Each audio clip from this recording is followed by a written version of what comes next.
Students, நாம் இப்போ இந்த வீடியோவில் என்ன பார்க்க போகிறோம் அப்படின்னா, லா ஆஃப் மோஷன் அப்படின்ற யூனிட்டில் ஃப்ரிக்ஷன் அப்படின்ற கான்செப்ட் கீழே ஆங்கிள் ஆஃப் ஃப்ரிக்ஷன் அப்படின்ற ஒரு வீடியோ இதுக்கு முன்னாடி நம்ம பார்த்தோம். அதோடைய கண்டினியூஷனாக ஆங்கிள் ஆஃப் ரிப்போஸ் அப்படின்ற ஒரு கொஸ்டின் இருக்கும். இந்த ரெண்டு கொஸ்டினையும் கன்ஃபியூஸ் பண்ணிக்கிடக்கூடாது. அந்த கொஸ்டினுக்கு நாம் என்ன செஞ்சோம், ஒரு ஸ்டாட்டிக் ஃப்ரிக்ஷன் ஒரு பிளேன் சர்ஃபேஸில் இருக்கக்கூடிய ஒரு ஆப்ஜெக்ட்டுக்கு நம்ம பார்த்தோம். ஆங்கிள் ஆஃப் ரிப்போஸ் அப்படின்றது இன்க்ளைன் சர்ஃபேஸில் இருக்கக்கூடிய ஒரு ஆப்ஜெக்ட்ல நம்ம கால்குலேட் பண்ண போகிறோம். ஸோ இந்த ஆங்கிள் ஆஃப் ரிப்போஸ் அப்படின்றதோட அப்ளிகேஷன் இண்டஸ்ட்ரீஸில் நிறைய பர்பஸ்க்காக நம்ம யூஸ் பண்ணிக்கிட்டு இருக்கோம். அதில் இப்போ ஆங்கிள் ஆஃப் ரிப்போஸ் அப்படின்ற கான்செப்ட் எதை நம்மளுக்கு மெயின் பண்ணுது அப்படின்றத நம்ம முதல்ல தெரிஞ்சுக்கணும். த லிமிட்டிங் ஃப்ரிக்ஷனல் ஃபோர்ஸ் அப்படின்ற கான்செப்டை வச்சு நம்ம இதை ஸ்டார்ட் பண்ணுவோம். த எஃப்எஸ் மேக்ஸ் அப்படின்றது தான் மேக்ஸிமம் ஸ்டாட்டிக் ஃப்ரிக்ஷனல் ஃபோர்ஸ் தான் நம்ம லிமிட்டிங் ஃப்ரிக்ஷனல் ஃபோர்ஸ் அப்படின்னு சொல்றோம். அப்போ எஃப்எக்ஸ் மேக்ஸ் ஈக்குவல் டு எப்படி எழுதலாம், யூஎஸ் ஈக்குவலா இருக்கணும்னா அது மேக்ஸிமம் ஸ்டாட்டிக் ஃப்ரிக்ஷன் இருக்க முடியும்.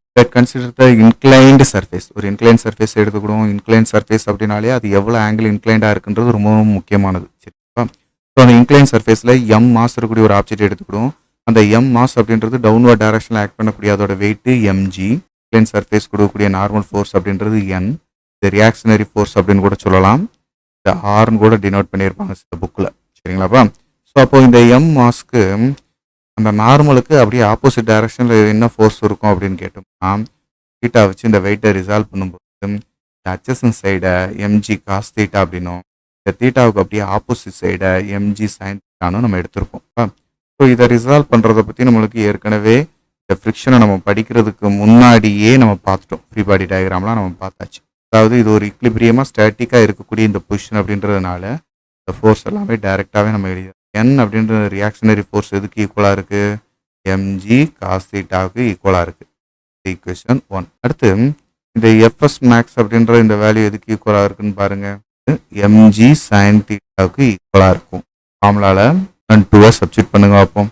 MG sine theta equal to US, என்னோட value cos theta. So both side காமனாக இருக்கக்கூடிய எம்ஜியை கேன்சல், காஸ் தீட்டா இந்த சைடு கொண்டு வாங்க.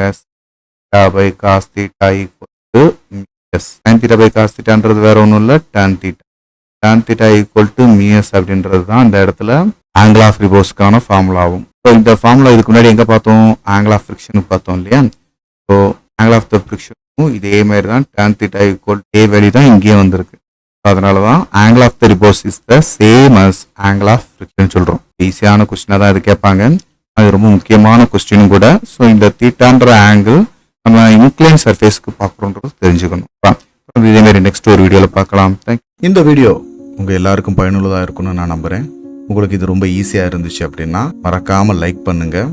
நம்ம மிஸ்டர் ஃபிசிக்ஸ் சேனலை சப்ஸ்கிரைப் பண்ணுங்கள். உங்களுடைய நண்பர்களுக்கும் ஷேர் பண்ணுங்கள். நம்மளுடைய தொடர்ந்து எல்லா வீடியோக்களும் உங்களுக்கு வரணும் அப்படின்னா நம்ம நோட்டிஃபிகேஷனில் ஆல் அப்படின்ற ஆப்ஷனோட கிளிக் பண்ணுங்கள். தேங்க்யூ.